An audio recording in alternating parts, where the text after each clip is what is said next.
الحمد لله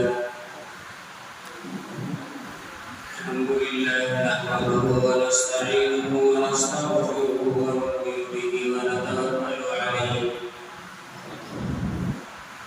ونعوذ بالله من شرور أنفسنا ومن سيئات أعمالنا من يهده الله فلا مضل له ومن يضلل فلا هادي له ونشهد أن لا إله إلا الله وحده لا شريك له ونشهد أن سيدنا وسندنا وشفيعنا وحبيبنا مولانا محمد وبارك وسلم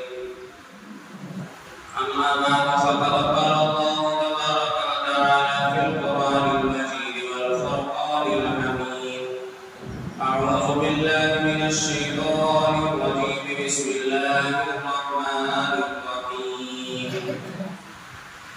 ألم تر كيف فعل ربك بأصحاب الفيل ألم يجعل كيدهم في تضليل وأرسل عليهم طيرا أبابيل ترميهم بحجارة من سجيل فجعلهم كعصف مأكول آمنت بالله صدق الله مولانا العظيم وبلغنا رسوله النبي الكريم ونحن على ذلك لمن الشاهدين والشاكرين والحمد لله رب العالمين اللهم صل على سيدنا مولانا محمد في أول كلامنا اللهم صل على سيدنا مولانا محمد في أوسط كلامنا اللهم صل على سيدنا مولانا محمد في آخر كلامنا بزرگان محترم اسلامی بھائی اور عزیز ساتھیوں، گزشتہ جمعے آپ حضرات کے سامنے آب زمزم کی تعلیم کو بیان کیا گیا تھا اور حضور اکرم صلی اللہ علیہ وسلم کی آمد سے پہلے جو واقعات پیش آئے وہ چند واقعات آپ حضرات کے سامنے بیان کیے گئے تھے۔ انہی واقعات میں سے ایک واقعہ آب زمزم کا چشمہ جو بند ہو چکا تھا اس کا نکل آنا، تو تفصیل سے میں نے بتایا واقعہ ادھورا رہ گیا تھا کہ آب زمزم کا کنواں جو حضرت عبدالمطلب جو حضور اکرم صلی اللہ علیہ وسلم کے دادا ہیں انہوں نے کھودنا شروع کیا تھا، اس وقت ایک منت مانی تھی کہ اگر اللہ تبارک و تعالیٰ نے مجھے 10 بیٹے عطا فرما دیے تو ایک بیٹا اللہ کے راستے میں قربان کروں گا۔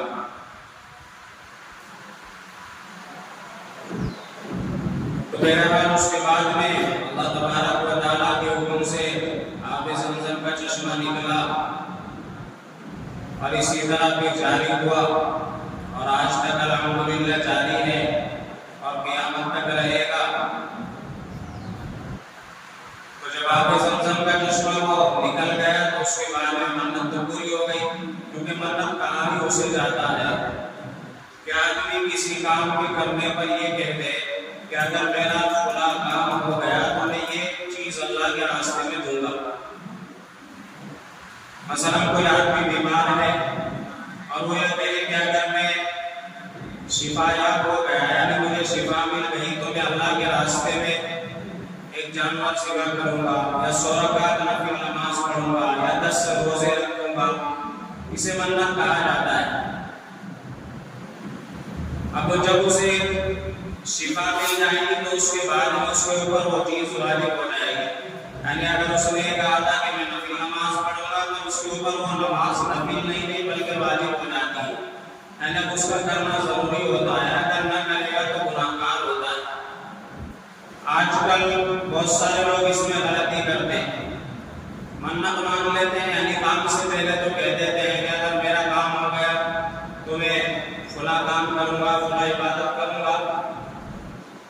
بہت سارے بچے جب پڑھ رہے ہوتے ہیں نوجوان تو ایگزام سے پہلے چونکہ ٹینشن ہوتی ہے، وہ کہتے ہیں کہ اگر میں پاس ہو گیا تو میں اللہ کے راستے میں اتنا صدقہ کروں گا یا روزے رکھوں گا. اس کے بعد میں وہ پاس ہو جاتے ہیں تو پھر بھول جاتے ہیں کہ ہم نے منت مانی تھی، ہم نے نماز کے لیے منت مانی تھی، روزے کے لیے منت مانی تھی، صدقے کے لیے منت مانی تھی، بھول جاتے ہیں، پورا نہیں کرتے. حالانکہ اگر ہم نے منت مان لی ہے تو اب وہ کام ہونے کے بعد ہمارے اوپر وہ چیز واجب ہو چکی ہے، ضروری ہو چکی ہے، اس کا ادا کرنا ضروری ہے. نہیں کریں گے تو آپ گناہگار ہوں گے. جب تک ہم نے اس چیز کی منت نہیں مانی تو وہ چیز نفلی تھی. مثلا نفل نماز ہے، آپ چاہیں تو پڑھ لیں، نہیں پڑھیں گے تو آپ گناہگار نہیں ہوں گے. لیکن اگر آپ نے اپنے اوپر اسے واجب کر لیا ہے تو اب ایسی صورت میں آپ کو پورا کرنا ضروری ہے. نہیں کریں گے تو گناہگار ہوں گے. آپ نے کہہ دیا میرا کام ہو گیا تو 100 رکعت نفل نماز پڑھوں گا. اب آپ کا کام ہو گیا ہے تو اب فوراً آپ 100 رکعت نفل نماز پڑھو. نہیں پڑھو گے تو گناہگار ہو گے. تو بہرحال منت کا یہ مسئلہ ہوتا ہے. تو حضرت پہلے زمانے میں، عرب کے زمانے میں اگرچہ وہ لوگ اللہ کو نہیں مانتے تھے اور اسلام کا زمانہ نہیں تھا، اسلام سے پہلے جہالت عام ہو چکی تھی، مگر اگر انہوں نے قسم کھا لی یا منت مان لی تو قسم پورا کرنے کے لیے اپنی جان تک لگا دیتے. یعنی اگر انہوں نے قسم کھا لی تو اسے پورا کر کے رہتے تھے، چاہے کچھ بھی ہو جائے، ہم نے قسم کھا لی ہے تو اسے پورا کریں گے. اور اگر منت مان لی تو اسے پورا کرتے تھے، چاہے انہیں کچھ بھی کرنا پڑے، کتنی پریشانیاں آئیں، کتنی تکلیفیں آئیں، عرب کا دستور تھا. تو بہرحال حضرت عبد المطلب تو ویسے بھی حضرت ابراہیم علیہ السلام کے پیروکار تھے اور ہر بات کے اوپر عمل کیا کرتے تھے، جھوٹی قسم ہرگز نہیں کھاتے تھے. تو حضرت عبد المطلب نے منت مان لی کہ اگر چشمہ جاری ہو گیا اور یہاں سے آب زمزم نکل آیا تو میں 10 بیٹوں میں سے ایک بیٹا اللہ کے راستے میں قربان کروں گا. اس کے بعد میں وہ کام پورا ہو گیا تو اللہ تبارک و تعالیٰ نے حضرت عبد المطلب کو 10 بیٹے بھی عطا فرما دیے. ایک روایت میں ہے کہ اللہ نے ان کو 13 بیٹے عطا فرمائے تھے. ان میں چھوٹے بیٹے حضرت عبداللہ جو ہمارے نبی صلی اللہ علیہ وسلم کے والد ہیں، اللہ تعالیٰ نے ان کو بڑا حسن جمال عطا فرمایا تھا اور حضرت عبد المطلب حضرت عبداللہ سے بڑی محبت فرمایا کرتے ہیں. اس وجہ سے یہ تو اللہ کا اصول تھا کہ اللہ تعالیٰ نے ہمارے نبی صلی اللہ علیہ وسلم کا وہ نور جو تھا وہ حضرت عبداللہ کی پیشانی مبارک میں رکھا تھا. وہ اس وجہ سے بھی لوگ ان سے محبت کرتے تھے. یہ نور اللہ تبارک و تعالیٰ نے جب حضرت آدم علیہ السلام کو پیدا فرمایا اس وقت میں حضرت آدم علیہ السلام کے اندر وہ نور اللہ نے منتقل کیا تھا. اس کے بعد وہ نور منتقل ہوتے ہوتے ہوتے ہوتے حضرت عبد المطلب اور پھر اس کے بعد میں حضرت عبداللہ تک منتقل ہوا اور اس کے بعد میں پھر ہمارے نبی صلی اللہ علیہ وسلم دنیا میں تشریف لائے. تو حضرت عبداللہ کو اللہ تعالیٰ نے بڑا حسن عطا فرمایا تھا، بڑی خوبصورتی اللہ نے حضرت عبداللہ کو عطا فرمائی تھی. اور صرف چہرے سے خوبصورت نہیں تھے بلکہ ان کے اخلاق بھی ایسے ہی تھے، ان کے عادات اور ان کے کمالات اور ان کی خوبیاں اور ان کی صفات بھی ایسی تھی کہ لوگ ان سے محبت کرنے پر مجبور ہو جاتے تھے. تو بہرحال ایک زمانہ گزرا، جب حضرت عبداللہ پیدا ہو گئے، ایک زمانہ گزر گیا ہے تو اب حضرت عبد المطلب کو پھر خواب دکھایا گیا کہ آپ نے منت مانی تھی تو اسے پورا کیجیے. تو عبد المطلب کو فوراً یاد آیا کہ ہاں میں نے تو منت مانی تھی، اب پورا کرنا واجب ہے. تو صبح میں اٹھے اور اٹھنے کے بعد میں اب بیٹے چونکہ 10 بیٹے ہیں، اب 10 بیٹے میں سے کسے قربان کرنا ہے یہ سمجھ میں نہیں آ رہا ہے، کسے قربان کریں. تو اب سب بیٹوں کو جمع کروایا اور جمع کروانے کے بعد میں پھر سب کے سامنے وہ ذکر فرمایا کہ میں دیکھو ایسے ایسے جب حالات آئے تھے آب زمزم کو جب میں نے کھودنا شروع کیا تھا تو میں نے اللہ سے منت مانی تھی کہ اگر 10 بیٹے ہو گئے تو ایک بیٹا اللہ کے راستے میں قربان کروں گا. تو سارے کے سارے بیٹے تیار ہو گئے، ابا جان آپ جو کریں آپ راضی ہیں. آج کے اولاد کی طرح کوئی اولاد نہیں تھی کہ ماں باپ نے ذرا سا کام کہہ دیا تو ماں باپ کی نافرمانی کر رہے ہیں، ماں باپ کو چھوڑ دیتے ہیں، کیا تمہیں تو کچھ کام وام نہیں رہا. وہ تو اس وقت کے اولاد تھی اور حضرت عبد المطلب کی اولاد تھی. انہوں نے کہا کہ ہم سب کے سب تیار ہیں، آپ جیسا کہیں ہم سب کے سب تیار ہیں، قربان ہونے کے لیے بھی تیار ہیں. دیکھو ایسی اولاد اللہ سب کو عطا فرمائے اور اللہ ہم سب کی اولاد کو اپنے ماں باپ کا فرما بردار بنائے، نیک بنائے اور متقی پرہیزگار بنائے. پھر جب سب کے سب اولاد تیار ہو گئی ہے تو حضرت عبد المطلب نے اب ان کے سامنے مشورہ کر کے کہا کہ بھئی ٹھیک ہے، سب کے نام کا روکا ڈالا جائے گا، یعنی پرچی چیٹی ڈالی جائے گی، اور جس کا نام بھی نکل آیا پھر اسی کو اللہ کے راستے میں ذبح کر دیا جائے گا، قربان کر دیا جائے گا، منت پوری ہو جائے گی۔ تو بہرحال اسی طرح سب راضی ہو گئے کہ آپ ایسا کریں۔ تو سارے بیٹوں کے نام لکھے گئے ہیں، اور نام لکھنے کے بعد اس کو اچھالا گیا۔ جب چیٹی کو اٹھایا گیا تو اس میں ہمارے نبی صلی اللہ علیہ وسلم کے والد حضرت عبداللہ کا نام نکل آیا۔ اب اس کے بعد میں جب حضرت عبداللہ کا نام نکل آیا، اللہ کو تو کچھ اور منظور تھا، اللہ حضرت عبداللہ کے ذریعے سے تو ہمارے نبی صلی اللہ علیہ وسلم کا وجود ہونا تھا، تو حضرت عبداللہ کو تو قربان نہیں ہونا تھا۔ لیکن آپ اسباب دیکھیں اللہ تبارک و تعالیٰ کیسے اسباب پیدا کر دیتے ہیں، اور جس کو اللہ تبارک و تعالیٰ بچانا چاہتے ہیں کہ کس طرح اللہ تعالیٰ اس کی حفاظت فرماتے ہیں، اسے بچاتے ہیں، یہ اللہ تبارک و تعالیٰ ہی بہتر جانتے ہیں، ہم نہیں جان سکتے، کیونکہ ہم اسباب کے محتاج ہیں اور اللہ سبب کے محتاج نہیں ہے۔ تو بہرحال حضرت عبداللہ کا نام نکل آیا ہے۔ اب اس کے بعد میں جب نام نکل آیا تو حضرت عبد المطلب تو تیار ہو گئے کہ اب تو قربان کرنا ہے، چونکہ نام نکل آیا ہے اور اللہ کے راستے میں قربانی لینی ہے، تو چاہے بیٹا کتنا ہی محبوب کیوں نہ ہو اور کتنی محبت کیوں نہ ہو، لیکن نام نکل آیا ہے تو دینا ہے۔ اب اس کے بعد میں عرب کے جو سردار لوگ تھے اور ان کی بہنیں وغیرہ تھی، وہ سب کی سب جمع ہو گئی، اور جمع ہونے کے بعد میں انہوں نے کہا کہ دیکھو یہ تو اچھی بات ہے، آپ نے جو منت مانی ہے پورا کرنا ہے، مگر آپ ایک کام کریں، پھر ایک مرتبہ آپ پورا ڈال کے دیکھیں، اور چیٹی ڈال کے دیکھیں، پھر ڈالی گئی، پھر حضرت عبداللہ کا نام آیا۔ پھر اس کے بعد میں کچھ لوگ آئے جمع ہوئے، انہوں نے کہا کہ ایک کام کرو، حضرت عبداللہ کا نام نکل آیا ہے، ان کی جگہ 10 اونٹوں کا نام لکھو اور ایک طرف حضرت عبداللہ کا نام لکھو۔ اگر حضرت عبداللہ کی جگہ 10 اونٹوں کا نام نکل آتا ہے تو آپ ان کے بدلے 10 اونٹ قربان کر دیں، اور حضرت عبداللہ کی جان بھی بچ جائے گی اور آپ کی منت بھی پوری ہو جائے گی۔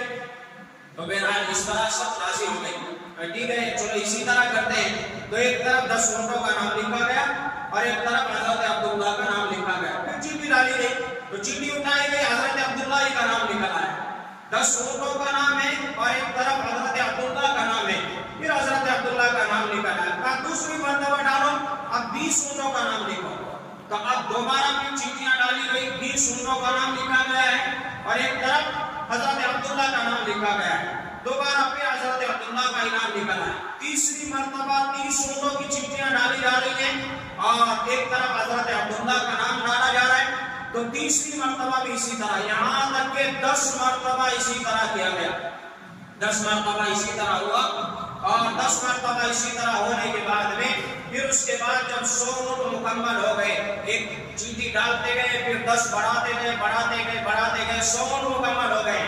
اب اس کے بعد میں جب چیٹی ڈالی گئی تو اب حضرت عبداللہ کی جگہ اونٹوں کا نام نکل آیا۔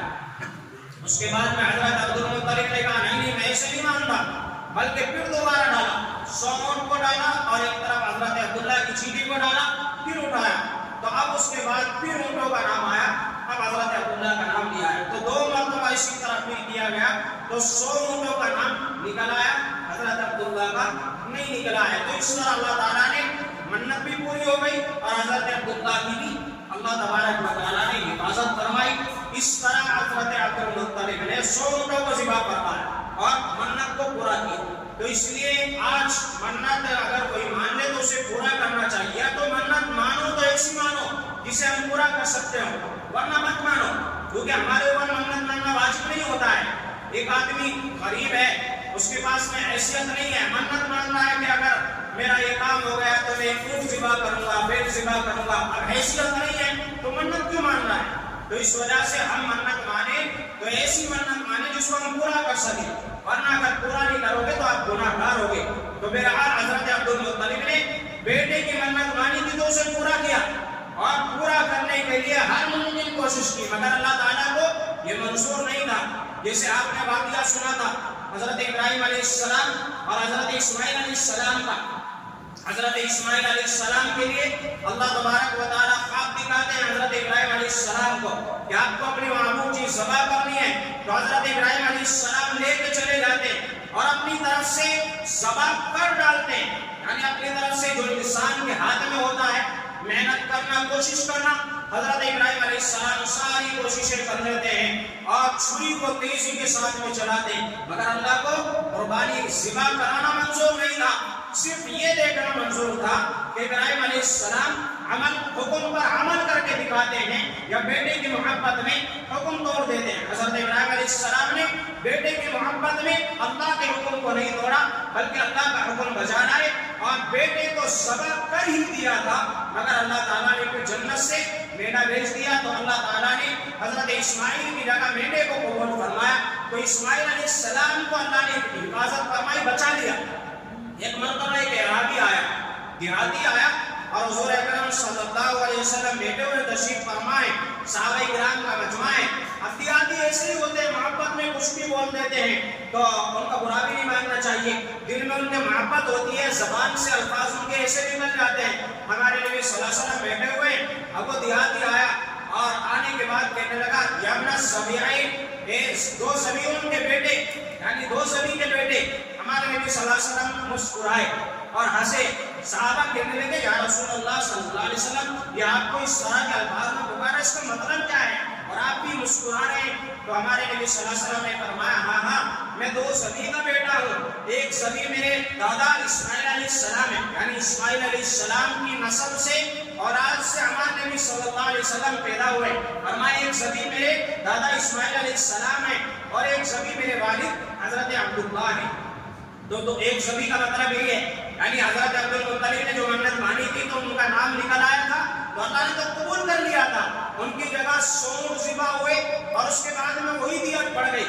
آج بھی وہی دیت ہے کہ اگر اس طرح کچھ ہو جائے اور اسلامی قانون ہو تو دیت میں سونٹ دیے جاتے ہیں، میرا حال وہ الگ مسئلہ ہے۔ تو اس طرح اللہ تعالیٰ نے حضرت عبداللہ کی حفاظت فرمائی اور سونٹ بھی ذبح ہوئے اور حضرت عبد المطلب کی منت پوری ہوئی۔ اس کے بعد میں حضرت عبداللہ چونکہ جوان ہو چکے ہیں اور بڑے حسن و جمال والے ہیں تو حضرت عبد المطلب محبت میں کیا ٹھیک ہے اپنے بیٹے کی میں شادی کروں گا، تو شادی کے لیے چلے ہیں، راستے میں جا رہے ہیں، حضرت عبداللہ ساتھ میں ہیں اور کچھ ان کے اشخاص ساتھ میں ہیں، تو راستے میں جاتے جاتے ایک یہودیہ عورت ملی جس کا نام فاطمہ بنت مر تھا۔ وہ بڑی تورات اور زبور کی عالمہ تھی، تورات کو اس نے پڑھا تھا اور ہمارے نبی صلی اللہ علیہ وسلم کی علامتیں اور نشانیاں ساری اس نے تورات میں پڑھی تھی۔ تو اس نے جب حضرت عبداللہ کو دیکھا تو دیکھتے ہی پہچان گئی کہ حضرت عبداللہ ہیں اور ان کے ذریعے سے اللہ تبارک و تعالیٰ آخری نبی شہنشاہ مدار تاجدار مدینہ سرکار دو جہاں جناب محمد رسول اللہ صلی اللہ علیہ وسلم کو وجود بخشنے والے، تو اس یہودی عورت نے حضرت عبداللہ کو اپنے پاس سارے کی دعوت دی تو اور اس کے بعد کہا کہ میں سونٹ بھی آپ کو قربان کر دوں گی، دے دوں گی، سونٹ آپ کو ہبہ کر دوں گی۔ تو حضرت عبداللہ نے کہا کہ حرام کام سے مر جانا بہتر ہے، حرام کام انسان کو نہیں کرنا چاہیے، ایسی حالت سے مر جانا بہتر ہے، اور تو مجھے سونٹ کا لالچ دے دیا، اگر میں مر بھی گیا اور میری جان بھی چلی گئی تب بھی میں حرام کام نہیں۔ کون تھے؟ کہ ہمارے نبی صلی اللہ علیہ وسلم کے والد ہیں جو زمانے جہالت ہے، یعنی جہاں زنا کرنے کو زنا نہیں سمجھا جاتا، جہاں شراب کو شراب نہیں سمجھا جاتا، جہاں بے حیائی کو بے حیائی نہیں سمجھا جاتا تھا، وہاں پر حضرت عبداللہ ہمارے نبی صلی اللہ علیہ وسلم کے والد دیکھو اتنے نیک اور متقی اور پرہیزگار ہیں، فرمایا حرام کاری سے مر جانا بہتر ہے اور ایسے کام سے مرنا موت بہتر ہے۔ تو بہرحال وہ یہودی عورت خاموش رہ گئی اور حضرت عبداللہ چلے اور بہرحال وہاں پہنچے اور نکاح ہوا حضرت آمینہ رضی اللہ تعالیٰ عنہ کے ساتھ میں۔ جب نکاح ہوا، نکاح کے بعد 3 دن کے بعد واپس آئے، پھر اس کے بعد اسی یہودی عورت کے پاس گزر ہوا اور گزرنے کے بعد میں جب یہودی عورت نے دیکھا تو حضرت عبداللہ کے پاس گئی اور جانے کے بعد میں پہلے معافی مانگی اور معافی مانگنے کے بعد میں کہا دیکھو مجھے غلط مت سمجھنا، میں کوئی غلط عورت نہیں ہوں، میں بھی اللہ سے ڈرتی ہوں اور میں نے بھی تورات کو زبور کو پڑھا ہے اور میں ان کی عالمہ ہوں۔ اور فرمایا کہ میں نے آپ کو غلط نیت سے دعوت نہیں دی تھی بلکہ میں نے آپ کی پیشانی میں ایک نور دیکھا تھا اور میں نے اپنی کتابوں میں پڑھا تھا، میں نے اپنی کتابوں میں ساری نشانیاں اور علامتیں جو پڑھی تھی وہ ساری کی ساری آپ کے اندر نظر آ رہی تھی، مگر مجھے یہ بتاؤ آپ کہاں ٹھہرے تھے اور کہاں سے واپس آ رہے ہو؟ تو حضرت عبداللہ نے فرمایا کہ میں فلاں جگہ ٹھہرا تھا، میں نے 3 دن وہاں قیام فرمایا اور میں نے نکاح کر لیا ہے۔ حضرت آمینہ کے ساتھ میں، تو اس یہودی عورت نے فرمایا تمہارے چہرے کے اندر جو نشانی میں دیکھ رہی تھی اور جو علامت میں دیکھ رہی تھی اور جو نور اور روشنی تمہارے چہرے میں چمک رہی تھی وہ اب تمہارے چہرے سے منتقل ہو چکی ہے، اور میں غلط ارادے سے نہیں بلکہ اس نیت سے کہ حضور اکرم صلی اللہ علیہ وسلم کی میں ماں بن جاؤں اور میرا بھی حضور اکرم صلی اللہ علیہ وسلم سے تعلق اور نسبت ہو جائے، اس وجہ سے میں نے وہ بات کہی تھی، مجھے معاف کر دیں۔ تو بہرحال یہودی عورت پہچانتی ہے کہ آخری نبی شہنشاہ بتا جناب محمد رسول اللہ صلی اللہ علیہ وسلم تشریف لانے والے ہیں، تو ان کی علامتیں کیا، ان کی نشانیاں کیا ہیں، یہودی عورت نے پہچان لیا۔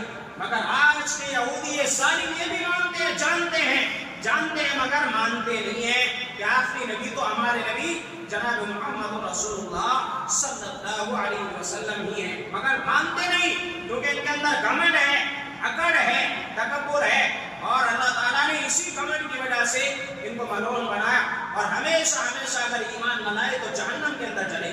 بہرحال اس طرح ہمارے نبی صلی اللہ علیہ وسلم کا وہ نور حضرت آمینہ کے بطن مبارک میں منتقل ہوا، اور ہمارے نبی صلی اللہ علیہ وسلم ابھی دنیا میں نہیں آئے ہیں کہ حضرت عبداللہ کا انتقال ہو چکا ہے۔ شام کے لیے قافلہ ایک تیار ہوا تجارت کی غرض سے، تو حضرت عبدالمطلب حضرت عبداللہ کو کہیں نہیں بھیجتے تھے، بڑی محبت کرتے، اور ابھی عمر بھی زیادہ نہیں تھی، بعض مفسرین 18 سال لکھا ہے، کسی نے 22 سال لکھا ہے، تو کم عمر تھی، باہر نہیں بھیجتے تھے، بڑی محبت کرتے تھے، اپنے بیٹوں کو بھیجتے تھے۔ مگر اس مرتبہ شام کے لیے جب قافلہ تیار ہوا تو حضرت عبدالمطلب نے حضرت عبداللہ کو بھیج دیا کہ آپ بھی شام کے لیے جا کے آؤ۔ جب راستے میں گئے تو حضرت عبداللہ کی طبیعت خراب ہو گئی، اور طبیعت خراب ہونے کے بعد میں ان کو مدینہ منورہ نانیہال میں چھوڑ دیا گیا، اور اس کے بعد میں جب یہ قافلہ ملک شام سے واپس آیا، آج کے زمانے میں تو میڈیا ہے، ذرا سی دیر میں خبریں یہاں سے پوری دنیا میں پھیل جاتی ہیں، پہلے زمانے میں ایسا نہیں تھا، اگر کسی کا انتقال بھی ہو جاتا تو کئی مہینوں کے بعد میں پتہ چلتا کہ تمہارے بیٹے کا یا تمہارے فلاں کا انتقال ہو چکا ہے، اس کے بعد میں دعا کر دیتے اور بس ختم ہو جاتا۔ آج کل یہ اخبارات کا سلسلہ بڑھ گیا تو آج کل خرافات کا سلسلہ بھی بڑھ گیا۔ آج کل اگر کسی کے یہاں موت آ جائے، بھئی فلاں کو نہیں بتایا، فلاں کو نہیں بتایا، فلاں کو نہیں بتایا، اور ان رشتہ داروں کے آنے کے چکر میں میت کو 24 گھنٹے گزر جاتے ہیں اور جنازہ پڑا رہتا ہے۔ حالانکہ اللہ کے نبی صلی اللہ علیہ وسلم نے فرمایا کہ 3 چیزوں میں جلدی کرو، ان میں سے ایک چیز ہے کہ اگر انتقال ہو جائے تو اس کی تدفین میں جلدی کرو۔ آج ہمارے یہاں دیری کی جاتی ہے، ماموں کی، پھپھو کی، بیٹی کی، دادا کی، سسرے کی، فلاں کی، یعنی پتہ نہیں کہاں سے کہاں تک کا رشتہ انہیں آنا باقی ہے۔ اب حالانکہ اسے فون کیا گیا، بتایا گیا بھائی فلاں وقت ہے، آنے والا آ سکتا ہے، وہ پہلے آرام سے گھر میں بریانی بنائیں گے، پہلے آرام سے بیٹھ کے کھائیں گے، پتہ نہیں وہاں ملے گا کہ نہیں ملے گا، ادھر جنازے کی کیا حالت ہو رہی ہے، اور گھر میں جن کے گھر میں انتقال ہوا ان کی کیا حالت ہو رہی ہے، اور جو رشتہ دار آ چکے ہیں ان کی کیا حالت ہو رہی ہے، یہ کسی کو پتہ نہیں ہوتا۔ وہ آرام سے آتے ہیں سکون سے، اور اس کے بعد میں پھر آ کر کے جنازہ چاہے جو ہوتا ہے ہوتا رہے، کوئی مرتا رہے، کسی کو تکلیف ہوتی رہے، مگر ان کو آرام سے آنا اور ان کے لیے جنازے کو رکھنا ہے، پھر اس کے بعد میں دفن کیا جاتا ہے۔ تو یہ خرافات پیدا ہو گئی ہیں۔ اگر نزدیک ہیں، رشتے دار آ سکتے ہیں 3-4 گھنٹے کے اندر تو آپ بلا لیجئے، ورنہ آپ فون کر کے کہہ دیجئے کہ بھائی دیکھو فلاں کا انتقال ہو گیا ہے، آپ ان کے لیے دعا کرو، اللہ ان کی مغفرت فرمائے۔ تو اگر خاص رشتے دار ہے، مثلا کوئی بیٹا ہے، کوئی بیٹی ہے، ان کا آنا تو ضروری ہوتا ہے، ان کے لیے تو آپ انتظار کر لیں۔ اگر خاص نہیں ہے، دور کے ہیں، آپ ان سے کہہ دیں کہ بھائی دیکھو فلاں وقت ہے، مثلا فجر میں انتقال ہوا، دیکھو بھائی ظہر کا وقت ہے، اگر آپ ظہر تک آ سکتے ہیں تو آ جائیں، آپ جنازے میں شرکت کر لیں، لیکن اگر آپ ظہر تک نہیں آ سکتے تو جنازہ ظہر میں رکھ دیا جائے گا، آپ دعا کریں، بعد میں آرام سے آ جائیں۔ تو کیا آنے کے بعد کوئی سننا تھوڑی کر دیتا ہے کہ بھائی آنے کے بعد میں زیادہ ثواب ملے گا، دور سے ثواب نہیں ملے گا۔ اگر کسی کا انتقال سعودی عرب میں ہوا، آپ یہاں بیٹھ کے اس سے کہیں، اللہ سے کہیں اللہ میرا فلاں رشتہ دار تھا، فلاں دوست تھا، فلاں جاننے والا تھا، اللہ اس کا انتقال ہو گیا، اس کی مغفرت فرما دے، تو اللہ تب بھی دعا قبول فرما لیتے، ثواب تب بھی پہنچ جاتا ہے۔ تو جانا ضروری نہیں ہوتا ہے، اگر آپ آسانی سے جا سکتے ہیں تو جائیں، نہیں ہوتا ہے تو کوئی بات نہیں، آپ وہیں رہ کے دعا کریں۔ بہرحال یہ پہلے زمانے میں نہیں تھا، یہ سب آج یہ رسمیں پیدا ہوئی ہیں، پہلے نہ تو خبر ملتی تھی نہ یہ ساری چیزیں ہوتی تھی۔ تو ہمارے نبی صلی اللہ علیہ وسلم کے والد جو ہیں ہمارے نبی صلی اللہ علیہ وسلم ابھی دنیا میں تشریف نہیں لائے ہیں، وہ تجارت کی غرض سے ملک شام گئے تھے، بیمار ہو گئے اور واپسی نہیں لوٹ پائے، مدینہ منورہ میں انتقال ہو گئے۔ اب دیکھو ہمارے نبی صلی اللہ علیہ وسلم کے جو والد ہیں حضرت عبد المطلب، ان سے بڑی محبت فرماتے ہیں، اور مدینہ منورہ زیادہ دور بھی نہیں تھا، صرف 5 دن 5 رات کا سفر ہوتا تھا اس زمانے میں، آج نہیں ہے، اس زمانے میں ہوتا تھا۔ تو اگر چاہتے تو بھیج دیا جاتا یا خبر پہنچاتے، مگر نہیں، ان کے نانیال نے ان کا جنازہ تیار کیا اور ان کو وہیں پر مدینہ منورہ میں دفن کر دیا۔ اب جب ملک شام سے قافلہ واپس آیا تو حضرت عبد المطلب انتظار میں کھڑے ہیں، میرا بیٹا آنے والا ہے۔ تو جب قافلہ آیا حضرت عبداللہ نہیں آئے تو حضرت عبد المطلب پریشان ہوئے، میرا بیٹا کہاں ہے، کہاں ہے حضرت عبداللہ کہاں ہے؟ تو بتایا انہوں نے کہ حضرت عبداللہ تو بیمار ہو گئے تھے، ہم ان کو مدینہ منورہ چھوڑ کے چلے گئے تھے، تو اپنے بڑے بیٹے حارث کو بیٹا جلدی جاؤ اور میرے بیٹے کو واپس لے کے آؤ۔ تو بڑے بیٹے حارث جب مدینہ منورہ پہنچے، جانے کے بعد معلوم ہوا کہ وہ تو انتقال کر چکے۔ واپس آئے تو حضرت عبد المطلب کو خبر ملی کہ حضرت عبداللہ انتقال کر چکے ہیں، تو بڑا کوحرام مچ گیا مکہ المکرمہ میں، اور بڑا افسوس ہوا کہ جا چکے ہیں، ان کے لیے دعا فرمائی۔ بہرحال ہمارے نبی صلی اللہ علیہ وسلم ابھی دنیا میں تشریف لے لائے ہیں، اللہ تعالیٰ نے باغ کا سایہ اٹھا دیا۔ اس میں بھی اللہ کی بڑی حکمت ہے، بڑی مصلحت ہے۔ دنیا والوں کو اللہ بتانا چاہتے ہیں، دیکھو ایک ایسا بچہ دنیا میں آنے والا ہے جس کے آنے سے پہلے باغ کا سایہ اٹھ چکا ہے، مگر وہ بچہ ساری دنیا پر حکومت کرے گا، ساری دنیا میں لوگ اس کی تعریف کرنے والے ہوں گے۔ اس وقت میں لوگوں کو اگر بتایا جاتا ایک ایسا بچہ ہوگا کہ جس کا باپ نہیں ہوگا اور سب لوگ اس سے محبت کریں گے، تو کوئی نہ سمجھتا، مگر اللہ نے وہ کر کے دکھایا۔ آپ آئے تو آپ صلی اللہ علیہ وسلم کے آنے سے پہلے باپ کا سایہ اٹھ چکا ہے، لوگ اسے یتیم دے رہے ہیں، لیکن اللہ کیا فرما رہے ہیں، جس کا کوئی نہیں ہوتا اللہ اس کی تربیت کرتا ہے، اللہ اس کی حفاظت کرتا ہے۔ دنیا میں اگر کوئی سایہ نہ ہو مگر اللہ کی رحمت کا، شفقت کا سایہ اس کے اوپر ہو، تو اس کا کوئی کچھ نہیں بگاڑ سکتا۔ تو ہمارے نبی صلی اللہ علیہ وسلم کے آنے سے پہلے اس طرح سائے اٹھائے جا رہے ہیں۔ اللہ بتا رہے ہیں کہ ہمارے نبی کا دنیا میں اگر کوئی سایہ نہیں ہے تو اللہ تعالیٰ ان کی حفاظت فرما رہے ہیں، پوری دنیا میں اللہ ان کا نام روشن کریں گے اور چمکائیں گے۔ اور آج ایسا ہی ہو رہا ہے الحمدللہ، دنیا کے چپے چپے میں، کونے کونے میں ہمارے نبی جناب محمد رسول اللہ صلی اللہ علیہ وسلم کے نام کا ڈنکا بج رہا ہے۔ ہر جگہ پر الحمدللہ ہمارے نبی صلی اللہ علیہ وسلم کا لایا ہوا دین پہنچ چکا ہے، اور لوگ جوگ در جوگ اسلام کے اندر الحمدللہ داخل ہو رہے ہیں۔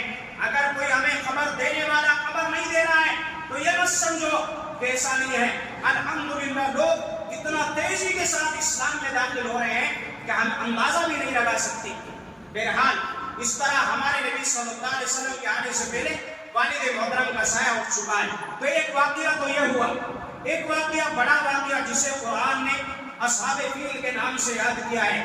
اصحاب فیل کہا جاتا ہے ہاتھی، اصحاب یعنی ہاتھی والے، ہاتھی والوں کا واقعہ ہمارے نبی صلی اللہ علیہ وسلم کے دنیا میں تشریف لانے سے 50 یا 50 پر 5 روز قبل پیش آیا، 50 دن پہلے یا 50 پر 5 دن پہلے پیش آیا۔ کیا ہے ہاتھی والوں کا واقعہ؟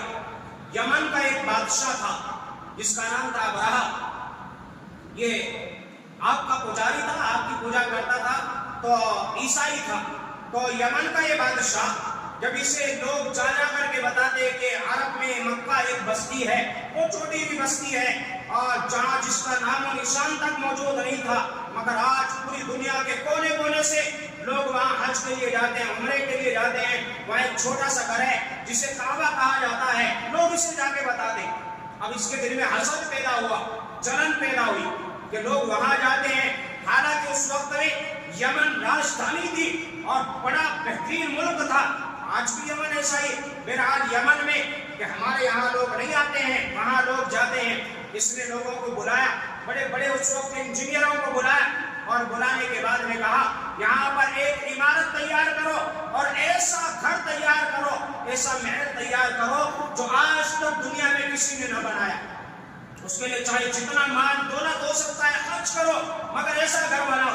اور واقعتاً انہوں نے ایسا گھر بنایا کہ اس وقت میں پوری دنیا میں کہیں ایسا محل ایسی عمارت موجود نہیں تھی. اس کی دیواروں کے اندر کہیں سونے کی اینٹیں لگائی جا رہی ہیں, کہیں چاندی کی اینٹیں لگائی جا رہی ہیں, پھر ہیرے جواہرات سے اسے سجایا جا رہا ہے اور عجیب عجیب طرح کی چیزیں اس میں لگائی جا رہی ہیں. جب وہ بن کے تیار ہوا تو اس نے کہا لوگوں میں اعلان کر دو کہ ایک گھر یمن میں تیار ہوا ہے. اب سے حج مکہ میں نہیں ہوگا بلکہ یمن میں حج ہوا کرے گا, اور جو خانہ کعبہ مکہ المکرمہ میں تھا اس سے بہتر خانہ کعبہ یہاں ہمارے گرجا گھر میں بن چکا ہے, چرچ میں بن چکا ہے. مگر اسے یہ نہیں پتا تھا کہ یہ خانہ کعبہ کی عمارت کا کمال نہیں ہے, بلکہ اللہ تعالیٰ نے خانہ کعبہ کے اندر وہ مقناطیس رکھی ہے جو دنیا کے ہر مسلمان کے دل میں محبت کیے ہوئے ہے. آج خانہ کعبہ کی محبت ہمارے دلوں میں کیوں ہے؟ کوئی وہاں کی عمارت کی وجہ سے نہیں ہے, وہاں کی محل کی وجہ سے نہیں ہے. کیا ہے خانہ کعبہ؟ خانہ کعبہ کوئی بڑی عمارت تو نہیں ہے. آپ کو اگر دیکھنی ہے تو اس سے بڑی بڑی عمارتیں آپ کو مل جائے گی. بدھسٹ ایک مذہب ہوتا ہے بدھ, اور بدھسٹ کو ماننے والوں نے ملک برما میں ایک محل بنایا, ایک عبادت خانہ بنایا. وہاں انہوں نے جتنی مورتیاں بنائی ہیں, بڑی بڑی مورتیاں انہوں نے بنائی ہیں, ساری کی ساری سونے سے بنی ہوئی ہیں, اور پتہ نہیں کتنے ہزاروں کروڑوں اربوں خربوں روپے وہاں پر خرچ کیے گئے ہیں. آپ اگر دیکھنا چاہتے ہیں نیٹ پر سرچ کریں, بدھسٹ کا جو سب سے بڑا عبادت خانہ ہے ان کے برما کے اندر ہے, لیکن لوگ وہاں نہیں جاتے, پتہ تک بھی نہیں ہے. آج میں آپ کو بتا رہا ہوں, کچھ لوگوں کو شاید پہلی مرتبہ پتہ چل رہا ہوگا, لیکن خانہ کعبہ کا آپ ذکر کریں تو ایک ہندو بھی بتا دے گا کہ خانہ کعبہ عرب کے اندر ہے, اور وہاں حاجی لوگ حج کرنے کے لیے جاتے ہیں. تو بہرحال خانہ کعبہ کے اندر کوئی کمال نہیں ہے, اللہ تعالیٰ نے اس کے اندر کمال رکھا ہے. اللہ کی رحمتیں وہاں پر نازل ہوتی ہیں, خاص رحمتیں اللہ خانہ کعبہ کے اوپر نازل کرتا ہے. ہر مسلمان وہاں جانے کے لیے تڑپتا ہے, ہر مسلمان تمنا کرتا ہے, آرزو کرتا ہے کہ اللہ ایک مرتبہ ضرور خانہ کعبہ کا دیدار کرا دے. تو یہ اللہ کی رحمت اور اللہ کی شفقت ہے. خانہ کعبہ کے اوپر اللہ کی تجلیات ہیں جو اور کسی جگہ پر نہیں ہے. تو اس وجہ سے یمن کا بادشاہ وہ کہاں جانتا تھا, ابرہا نے بنایا, لوگوں میں اعلان کرایا. جب لوگوں میں اعلان ہوا اسی دوران عرب کا مکہ المکرمہ کا قافلہ جا رہا تھا, انہیں بھی پتا چلا کہ ایک گرجا گھر بنایا گیا اور اس میں خانہ کعبہ کی طرح کی عمارت بنائی گئی ہے. جب انہیں پتا چلا تو عرب کے لوگ اگرچہ مسلمان نہیں تھے اور حج کے طریقے سے نہیں کرتے تھے, مگر خانہ کعبہ سے بڑی محبت کرتے تھے, خانہ کعبہ کے لیے جان دینے کے لیے تیار ہو جاتے تھے.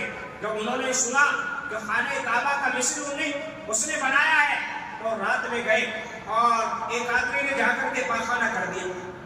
صبح میں ابرہا کو جا کے بتانے والوں نے بتایا ابھی اوپننگ نہیں ہوئی ہے, حج کرنے کے لیے تو لوگ جاتے اس میں تو پاخانہ کر دیا ہے. بڑا غصہ آیا. اس کے بعد میں دوسرا واقعہ یہ ہوا کہ وہاں پر ایک قافلہ گیا ہوا تھا اور وہ قافلے والے کھانا بنانے لگے. چولہا جیسے چھڑکایا تو ایک آگ کا ٹکڑا اٹھا ہوا سے اور جا کر کے اس عمارت میں گرا, اور سارا کا سارا وہ گرجا گھر جو محل بنایا تھا جل کر کے راکھ ہو گئے. اب ابرہا کو جب خبر دی گئی تیری ساری کمائی ساری محنت بیکار ہو گئی ہے, انہیں کہا تھا لوگ یہاں حج کے لیے آیا کریں گے, ساری دنیا سے لوگ آیا کریں گے, اوپننگ سے پہلے وہ ختم ہو گیا ہے. تو اس سے بڑا غصہ ہے, اس نے قسم کھا لی کہ میں قسم کھاتا ہوں اپنے بتوں کی, میں قسم کھاتا ہوں آج کے بعد خانہ کعبہ نہیں رہے گا اور میں خانہ کعبہ کو منہدم کر دوں گا, گرا دوں گا. اپنے ساتھ لشکر تیار کیا. بعض علماء نے لکھا ہے 7,000 کا لشکر تھا, بعض نے اس سے زیادہ کا لکھا ہے.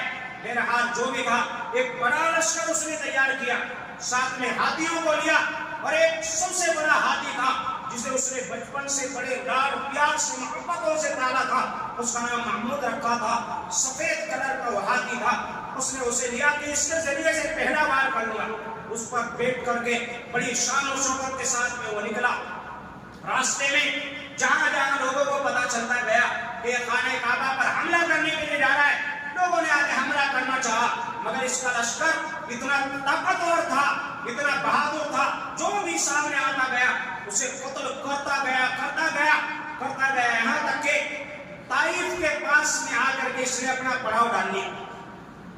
پڑاؤ ڈالنے کے بعد میں اس نے اپنے کچھ لوگوں کو بھیجا کہ جاؤ مکہ المکرمہ کے حالات معلوم کر کے آؤ اور وہاں کے لوگوں کو بتا دو کہ ابرہہ لشکر لے کے آ رہا ہے اور وہ حملہ کرنے کے لیے آ رہا ہے، مگر اس کا مقصد مکہ والوں کو مارنا نہیں ہے، اس کا مقصد ہے خانہ کعبہ کو ختم کرنا، گرانا۔ اس وجہ سے اگر کوئی سامنے آئے گا اسے مارے گا، اور اگر کوئی امن چاہے گا تو وہاں مکہ چھوڑ کے چلا جائے، وہ کسی کو نقصان نہیں پہنچائے گا۔ بہرحال اس کے قافلے کے کچھ لوگ آئے، آنے کے بعد انہوں نے مکہ کے حالات کو دیکھا، وہاں پر بہت کم تعداد میں لوگ رہتے ہیں، مکہ کوئی بڑی بستی نہیں تھی، میں نے آپ کو پہلے بھی بتایا، وہاں تو ایک بیابان جنگل تھا، آج بھی وہاں پر پہاڑی علاقے زیادہ ہیں، آبادیاں کم ہیں، پہلے زمانے میں تو آبادی بہت کم تھی۔ بہرحال وہ قافلے والے آئے اور انہوں نے آ کر کے خانہ کعبہ کو دیکھا، ایک مٹی کی دیوار ہے، کوئی بڑی عمارت نہیں ہے، آج تو پکا مضبوط بنایا گیا، مگر اس زمانے میں مٹی کی دیواریں تھی۔ انہوں نے دیکھا یہاں تو کچھ بھی نہیں ہے۔ حضرت عبد المطلب کے اونٹ چل رہے تھے، وہ اونٹوں کو پکڑ کے لے گئے، 200 اونٹیں پکڑ کے لے گئے۔ اس کے بعد میں مکہ المکرمہ میں پہنچ گیا، شام کا وقت ہے، اس نے کہا کہ جاؤ مکہ کا جو ذمہ دار ہے اسے پکڑ کے لاؤ۔ اس وقت میں خانہ کعبہ کے ذمہ دار حضرت عبد المطلب ہیں، ان کو پکڑ لیا گیا۔ پکڑنے کے بعد میں ان کو لے جایا گیا ہے۔ ابھی ہمارے نبی صلی اللہ علیہ وسلم تشریف بھی لائے ہیں، پیدا ہونے سے 50 یا 55 دن پہلے کا واقعہ ہے۔ ہمارے نبی صلی اللہ علیہ وسلم کے دادا کو پکڑ کے لے جایا گیا۔ اب رہا اپنے تخت پر، اپنی کرسی کے اوپر تاج لگا کر کے بیٹھا ہوا ہے، بڑے شان و شوکت کے ساتھ بیٹھا ہوا ہے، کیونکہ اس وقت کا یہ بادشاہ تھا اور بادشاہ اپنی شان کے ساتھ رہا کرتے تھے۔ مگر جب اس نے حضرت عبد المطلب کو آتے دیکھا، ان کو بھی اللہ تعالیٰ نے ایسا رعب عطا فرمایا تھا، ایسا دبدبہ عطا فرمایا تھا۔ اب رہا نے اپنا تخت چھوڑا، اپنی کرسی چھوڑی، اپنا تاج اتارا اور قالین پر آ کر کے بیٹھ گئے۔ حضرت عبد المطلب کے اکرام تو دیکھو، جو لوگ اکرام کرتے تھے، یعنی وقت کا بادشاہ اپنا تخت چھوڑ کے، اپنا تاج چھوڑ کر کے آ کے قالین پہ بیٹھ رہا، کس کے واسطے؟ کیونکہ وہ ہمارے نبی جناب محمد رسول اللہ صلی اللہ علیہ وسلم کے دادا ہیں۔ اب آپ یہ اندازہ لگاؤ، جب دادا کو اتنا اکرام کیا جا رہا ہے تو ہمارے نبی کا کتنا اکرام ہوگا، ہمارے نبی کا کتنا احترام ہوگا، کتنی عزتیں ہوں گی۔ مگر آج کل کے وہ لوگ جن کی کوئی حیثیت نہیں ہوتی ہے، جن کو گلی کا جانور تک نہیں پہچانتا یہ کون ہے، جن کی کوئی حیثیت نہیں، کوئی طاقت نہیں ہے، جن کے گھر میں گھر والے خود ان کی عزت نہیں کرتے، جن کا چہرہ بھی دیکھنا لوگ گوارا نہیں کرتے ہیں، اور جن کی شکل میں بھی اللہ تعالیٰ کی لعنت برستی ہے، آج وہ ہمارے نبی شہنشاہ وطا تاجدار مدینہ سرکار دو جہاں جناب محمد رسول اللہ صلی اللہ علیہ وسلم کی شان میں زبان درازی کرتے ہیں، گستاخی کرتے ہیں۔ پھر اپنی حیثیت دیکھو، اپنی حیثیت دیکھو، تمہاری حیثیت کیا ہے جسے کوئی جانتا تک نہیں ہے، وہ ہمارے نبی صلی اللہ علیہ وسلم کی شان میں گستاخی کر رہا ہے۔ ابرہہ بادشاہ جانتا تھا کہ نبی کے دادا ہیں، تو ان کا اکرام کرنے کے لیے تخت چھوڑ کے آ رہا ہے، تاج چھوڑ کے آ رہا ہے، اور ظالم بدبخت ملعون، کاش کہ تو نے میرے نبی صلی اللہ علیہ وسلم کی سیرت کو پڑھ لیا ہوتا، کاش کہ میرے نبی صلی اللہ علیہ وسلم کی زندگی کو تو نے پڑھ لیا ہوتا، کاش کہ میرے نبی صلی اللہ علیہ وسلم کے اخلاق کو تو نے پڑھ لیا ہوتا، میرے نبی صلی اللہ علیہ وسلم کی محبتوں کو تو نے پڑھ لیا ہوتا۔ اللہ کی قسم، ایک یہودی آتا ہے اور مسجد میں جہاں میرے نبی صلی اللہ علیہ وسلم نماز ادا فرماتے ہیں، ایک بستر ہوتا ہے جس بستر پر دونوں جہاں کے سردار محمد رسول اللہ صلی اللہ علیہ وسلم آرام فرماتے ہیں۔ ایک یہودی آتا ہے جو مسلمان نہیں ہوتا ہے، کافر ہوتا ہے، آ کر کے کہتا ہے مجھے ایک رات کے لیے مہمان بنا لیجئے۔ ہمارے نبی صلی اللہ علیہ وسلم نے مہمان بنا لیا، کہا مجھے لیٹنے کے لیے انتظام کیجئے۔ ہمارے نبی صلی اللہ علیہ وسلم اپنا بستر مبارک، وہ بستر جس پر وحی نازل ہوتی ہے، وہ چھوڑتے ہیں اور کہتے ہیں آج رات کو میرا مہمان ہے، اس بستر پر تو آرام فرما۔ صحابہ کہتے ہیں یا رسول اللہ صلی اللہ علیہ وسلم ہم انتظام کر دیتے ہیں، مگر ہمارے نبی صلی اللہ علیہ وسلم نے فرمایا نہیں، یہ میرا مہمان ہے، اسی بستر مبارک پر سوئے گا۔ رات میں یہودی اٹھتا ہے، اٹھنے کے بعد میں جس بستر پر وحی آ رہی ہے، اللہ کا قرآن اتر رہا ہے، جبرائیل علیہ السلام آ رہے ہیں، اسی بستر پر غلاظت کرتا ہے، مسجد میں غلاظت کرتا ہے، نکل کے بھاگتا ہے، صحابہ دیکھ لیتے ہیں، تلواریں نکل جاتی ہیں، کہا اس کی گردن اڑا دی جائے گی، مسجد میں آ کے غلاظت کر رہا ہے، ہمارے نبی صلی اللہ علیہ وسلم کے بستر مبارک پر غلاظت کر رہا ہے۔ ہمارے نبی صلی اللہ علیہ وسلم نے فرمایا میرے صحابہ رک جاؤ، اسے میرے پاس لے کے آؤ۔ لایا گیا، یا رسول اللہ صلی اللہ علیہ وسلم اس نے بڑی گستاخی کی ہے، اس نے آپ کے بستر مبارک پر غلاظت کی ہے، اس کی گردن اڑا دی جائے، حکم جاری کیا جائے۔ ہمارے نبی صلی اللہ علیہ وسلم نے فرمایا آجا تو میرے گلے لگ جا، تو کہاں جا رہا ہے، تو میرا مہمان ہے۔ بڑا حیران ہوا، بڑا پریشان ہوا، اسے پتا چل گیا تھا آج تیری گردن اڑا دی جائے گی، مگر ہمارے نبی صلی اللہ علیہ وسلم تو گردن اڑانا دور کی بات، محبت کے ساتھ میں گلے لگا رہے ہیں، کہا تو میرا مہمان ہے، کوئی بات نہیں تجھ سے غلطی ہو گئی، کوئی بات نہیں، معاف کر دیا، تو میرا مہمان ہے۔ اور لوگوں اور ظالموں ملعونوں جن کی زبان ہمارے نبی صلی اللہ علیہ وسلم کی شان میں گستاخی کے لیے کھلتی ہے، کاش تم نے یہ واقعات پڑھ لیے ہوتے، یہ محبتوں والے واقعات پڑھ لیے ہوتے تو تمہاری زبان بند ہو جاتی۔ اگر انہیں کیا پتا محبت کیا ہوتی ہے، انہیں کیا پتا نبی صلی اللہ علیہ وسلم کے بارے میں، ان کے دلوں میں تو زہر بھرا ہوا ہے، غلاظت بھری ہوئی ہے، غلاظت ہی کے پاس جاتی ہے، ان کی زبان سے محبتوں والے جملے نہیں نکلیں گے، ان کی زبان سے سچی باتیں نہیں نکلیں گی، ان کی زبان سے نکلے گا تو زہر ہی نکلے گا، نفرتیں ہی نکلیں گی، عداوتیں نکلیں گی۔ اس وجہ سے میں اپنے ہندو بھائیوں سے جو بھی میری باتوں کو سن رہے ہیں اور اپنے ہر مسلمان بھائی سے کہتا ہوں جو اس طرح کی باتیں کر رہے ہیں، ان کا نہ ہندو مذہب سے کوئی تعلق ہوتا ہے، بلکہ وہ انسان نہیں، وہ جانور ہوتا ہے جو اس طرح کی باتیں کرتا ہے۔ اللہ حفاظت فرمائے، اللہ ایسے ملعونوں کو یا تو ہدایت دے دے، ورنہ ایسے ملعونوں کو اللہ تعالیٰ نیست و نابود فرما دے، اللہ ایسے ملعونوں پر اپنی لعنت برسائے، ان کو یہ عبرت کا نشان اللہ ان کو بنا دے۔ بہرحال ہمارے نبی صلی اللہ علیہ وسلم کے کمالات تو وہ کمالات ہیں جن کو بیان کرنے کی ضرورت نہیں ہے، اور کسی کے کچھ کہنے سے الحمدللہ ہمارے نبی صلی اللہ علیہ وسلم کی شان کم نہیں ہو سکتی ہے۔ اللہ جن کی شان کو بیان کرے ان کی شان کو کون کم کر سکتا ہے۔ بہرحال جب ہمارے نبی صلی اللہ علیہ وسلم کے دادا کا اکرام کرنے کے لیے ایک بادشاح اپنا تخت چھوڑ کے آتا ہے تو ہمارے نبی کا کتنا اکرام اور کیسے اللہ تبارک و تعالیٰ نے فضائی اور عزتیں اور احترام لوگوں کے دلوں میں بٹھایا۔ بہرحال وہ بادشاہ تخت چھوڑ کر کے اور کرسی چھوڑ کر کے آتا ہے اور بیٹھ جاتا ہے، اور بیٹھنے کے بعد میں حضرت عبد المطلب چونکہ عربی زبان نہیں جانتا تھا، یمن سے آیا تھا، اپنی زبان جانتا تھا، تو حضرت عبد المطلب کے لیے ایک ترجمان بلایا جاتا ہے، یعنی جو ٹرانسلیٹر ہوتا ہے اس کو بلایا جاتا ہے۔ بلایا جانے کے بعد میں حضرت عبد المطلب سے سوال کرتا ہے تمہارا نام کیا ہے؟ تو حضرت عبد المطلب بتاتے ہیں میرا نام عبد المطلب ہے، میں خانہ کعبہ کا ذمہ دار و متولی ہوں۔ اور اس کے بعد میں بتایا بتاؤ تمہاری درخواست کیا ہے، کیا بات لے کر گیا ہے؟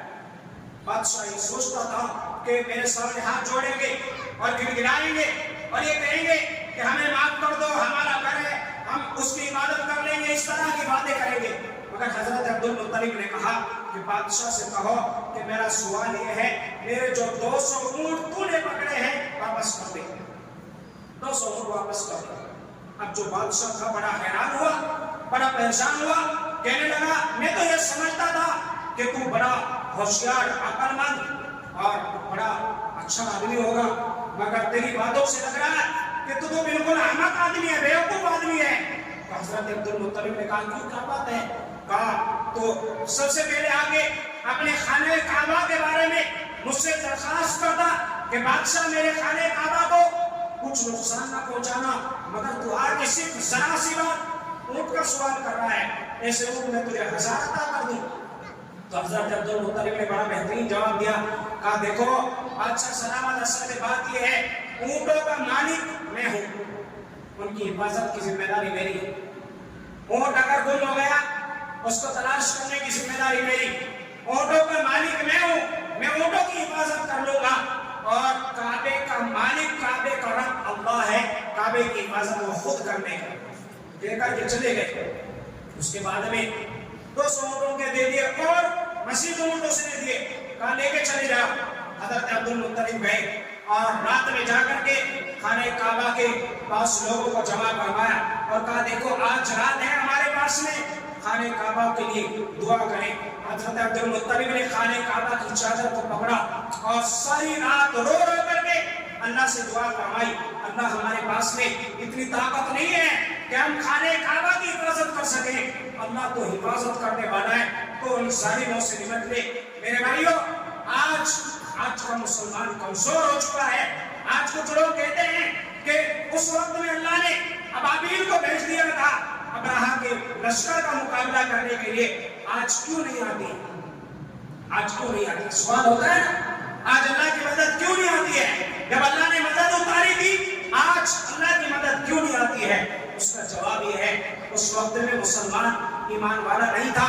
اللہ ایمان والوں کا آج امتحان لے رہے ہیں کہ آج اس طرح کے حالات آ رہے ہیں. کوئی مسجدوں کو نشانہ بنا رہا ہے, کوئی مدرسوں کو نشانہ بنا رہا ہے, کوئی ہمارے نبی صلی اللہ علیہ وسلم کی شان میں گستاخی کر رہا ہے. تو یہ ہمارے ایمان کا امتحان ہے. مسلمان ایسے حالات میں کیا کر رہا ہے؟ اگر ہم آج اپنے گھروں میں بیٹھے ہوئے ہیں, صرف نمازیں پڑھ رہے ہیں, صرف دعائیں کر رہے ہیں, تو یاد رکھو ہم بزدل ہو چکے ہیں اور ہمارا ایمان کمزور ہو چکا ہے. اگر ہم قانونی لڑائی تک نہیں لڑ سکتے ہیں, کوئی احتجاج تک نہیں کر سکتے ہیں, کوئی مظاہرہ تک نہیں کر سکتے ہیں, تو سمجھ لو کہ ہم نام کے مسلمان ہیں, ہم ایمانی اعتبار سے کمزور ہو چکے ہیں, ہماری قوتیں سلب ہو چکی ہیں. ہم نام کے مسلمان, ہم مسلمان ہیں, ہم عاشق رسول ہیں. کہاں وہ نعرے لگانے والے جو اپنے آپ کو کہتے ہیں کہ نبی کا دامن نہیں چھوڑیں گے, نبی سے محبت کرتے ہیں, اور کہاں وہ لوگ جو نعرے لگا کر کے اپنے آپ کو نبی کا سب سے بڑا عاشق بتاتے ہیں؟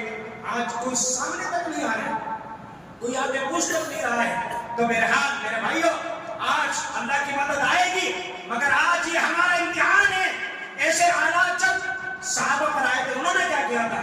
صرف ہاتھ پر ہاتھ رکھ کے نہیں بیٹھے تھے, بلکہ ہمارا تقاضا ہے کہ جب بھی ایسے حالات آئے, اگر ہماری جان کی ضرورت پڑے اپنی جان لے کے نکل جاؤ, مال کی ضرورت پڑے مال لے کے نکل جاؤ, کیونکہ ہماری جان ہمارے نبی صلی اللہ علیہ وسلم کی جان سے زیادہ محبوب نہیں ہو سکتی. ہمارا مال ہمارے نبی صلی اللہ علیہ وسلم کی محبت سے زیادہ محبوب نہیں ہو سکتا.